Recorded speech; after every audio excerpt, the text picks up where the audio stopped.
আবেলি চাহৰ লগত খাব পৰাকৈ এটা অতি সোৱাদ লগা ৰেচিপি আপোনালোকৰ ওচৰলৈ আগবঢ়াইছোঁ আলু চপৰ ৰেচিপি। হেল্ল' এভৰিৱান, সকলোকে স্বাগতম জনাইছোঁ আমাৰ চেনেলৰ অন্য এটি ভিডিঅ'লৈ। আশা কৰিছোঁ আপোনালোক সকলোৱে ভালে আছে আৰু ময়ো ভালে আছোঁ। আজি এই মচমচীয়া আলু চপৰ ৰেচিপিটো চাই যদি আপোনালোকে ভাল পায় লাইক শ্বেয়াৰ আৰু কমেণ্ট কৰিব।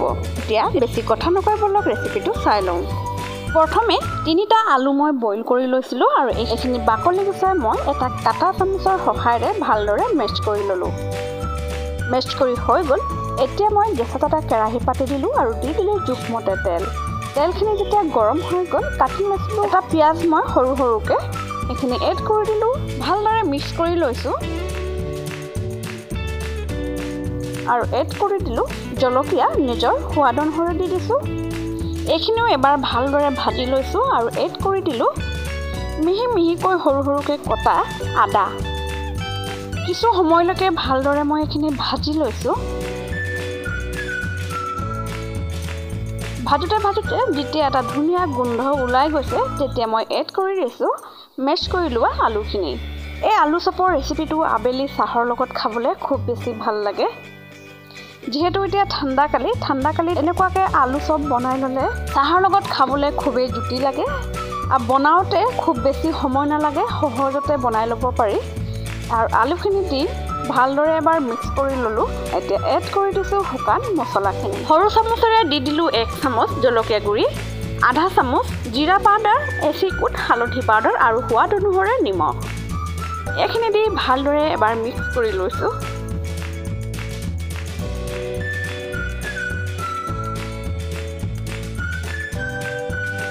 প্ৰায় 2-3 মিনিট সময়লৈকে মই এইখিনি ভালদৰে ভাজি ল'লোঁ। ভাজি হৈ গৈছে। এতিয়া মই এড কৰি দিছোঁ শেষত ধনিয়া পাতখিনি দি মই আকৌ বেছি দেৰি ভাজি লৈছোঁ। যেতিয়ালৈকে ধনিয়া পাতখিনিও অকণমান সিজি নাযায় তেতিয়ালৈকে মই ভালদৰে ভাজি লৈছোঁ। ভাজি হৈ গ'ল। এতিয়া আনফালে মই এটা বাতিত লৈ লৈছোঁ আধা বাতি বেচন আৰু দি দিলোঁ এচিকুট চ'ডা আৰু সোৱাদ অনুসৰি নিমখ। এইখিনি দিয়ে এড কৰি দিলোঁ ধনিয়া পাত আৰু এড কৰি দিলোঁ জোখমতে পানীখিনি দি মই এটা ধুনীয়া বেটাৰ বনাই ল'ম। পানীত মই অলপ দিয়ে বেটাৰটো গুলি ল'ম। পানী কম হোৱা যেন লাগিছে আকৌ মই এড কৰি দিছোঁ। দি দিলোঁ অকণমান জলকীয়া গুড়ি আৰু অকণমান গৰম মছলা পাউডাৰ দি ভালদৰে মিক্স কৰি লৈছোঁ। আৰু বেলেগ মই একো ইয়াত মছলা এড নকৰোঁ, পিঁয়াজো এড নকৰোঁ। এনেকুৱাকৈ হ'লেই হ'ব। আৰু যদি পিঁয়াজ এড কৰিম বুলি ভাবিছে আপোনালোকে তেন্তে পিঁয়াজ পিচি পেলাই এড কৰিব লাগিব। ভালদৰে মিক্স কৰি ল'লোঁ। বেটাৰখিনি এনেকুৱা হ'ব লাগিব, একেবাৰে পাতলো হ'ব নালাগিব। বেটাৰখিনি অকণমান ডাঠ হৈ থাকিব লাগিব, পাতল হ'লে নহ'ব। বেটাৰখিনি মোৰ গুলি হৈ গ'ল। এতিয়া মই যে আলুখিনি ভাজি লৈছিলোঁ সেইখিনি মই বলৰ নিচিনাকৈ চেপ দি হাতেৰে চেপা মাৰি চেপেটা আকাৰত মই চেপেটা দি দিছোঁ। আপোনালোকে ইচ্ছা কৰিলে দীঘলীকৈও দিব পাৰে, নাইবা গোলকৈও দিব পাৰে, নাইবা অন্য কিবা কাটাৰ থাকিলে কাটাৰেৰে চেপ দিব পাৰে। মই এনেকুৱাকৈ দি দিছোঁ। প্ৰথমে বলৰ নিচিনাকৈ কৰি অকণমান হাতেৰে হেঁচা মাৰি চেপেটা কৰি দিছোঁ।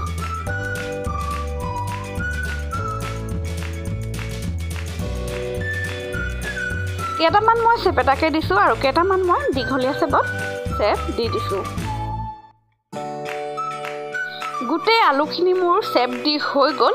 এতিয়া গেছত পাতি দিলোঁ কেৰাহী এটা আৰু দি দিলোঁ অকণমান তেল। তেলখিনি যেতিয়া গৰম হৈ গ'ল তেতিয়া মই এড কৰি দিছোঁ আলুখিনি। বেটাৰখিনি ডুবুৱাই তেলত এড কৰি দিছোঁ।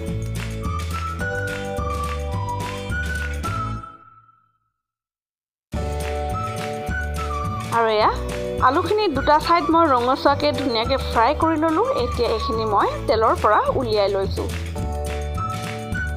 ৰৈ যোৱা তেলখিনিতে মই বাকী থকা আলুৰ চপখিনিও এড কৰি দিম। এটাকৈ গোটেই আলুৰ চপখিনি মই এড কৰি দিলোঁ। আলুৰ চপখিনি মই গোটেইখিনি দি ল'লোঁ আৰু কিছু দেৰি থকাৰ পিছত এটা ছাইড ৰঙচুৱা হৈ গৈছে, মই লুটিয়াই দিছোঁ।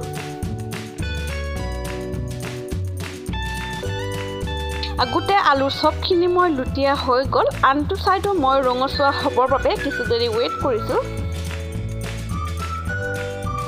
আৰু এয়া আনটো ছাইডো ৰঙচুৱা হৈ গৈছে। মই এইখিনি উলিয়াই ল'ম এখন প্লেটত। প্লেটত উলিয়াই মই আপোনালোকক দেখুৱাই আছোঁ। চাওক দেখিবলৈ কিমান ধুনীয়া হৈছে। দেখিবলৈ যেনেকৈ ধুনীয়া হৈছে, খাবলৈও খুব টেষ্টি হয়। এনেকুৱাকৈ যদি বনোৱা নাই এবাৰ হ'লেও ট্ৰাই কৰিব, খাবলৈ বহুত বেছি ভাল লাগে। আৰু মোৰ আজিৰ এই ৰেচিপিটো চাই যদি আপোনালোকে ভাল পাইছে, লাইক আৰু কমেণ্ট কৰি মোক উৎসাহিত কৰিব, যাতে মই আগন্তুক আৰু নতুন নতুন ৰেচিপি আপোনালোকৰ ওচৰলৈ লৈ আহিব পাৰোঁ। আজিলৈ ইমানতে সামৰিছোঁ। আকৌ নেক্সট ভিডিঅ'ত লগ পাম। ধন্যবাদ।